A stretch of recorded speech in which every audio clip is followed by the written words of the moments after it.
In the other video for this lesson, I sort of just touch on the differences between theoretical and experimental probability, but I had a question asked by a young man named Andrew who wanted to know why we calculate experimental probabilities anyway if theoretical probabilities are more accurate.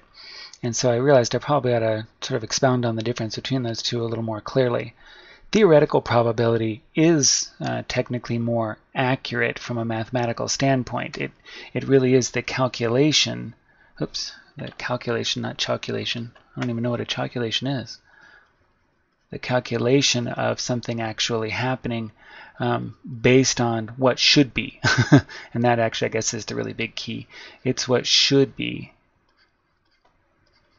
And sometimes that's exactly what we want to know. If, for instance, you're running an insurance company and you're selling health insurance, you want to know what should be the chances of a group of people getting some kind of sickness, so that you can decide whether or not it makes financial sense for you to offer that insurance at a specific rate.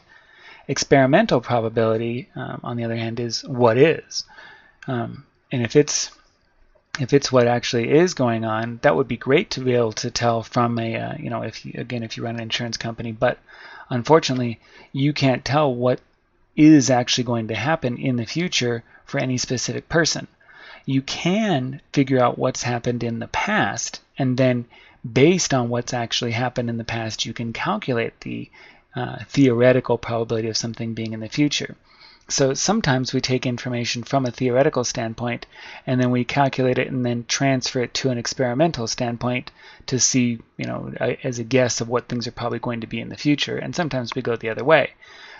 If I wanted to know, for instance, what the chances of 10 people rolling a six-sided die was going to be, I could actually calculate that experiment. I could say, the 10 people, they roll a six-sided die,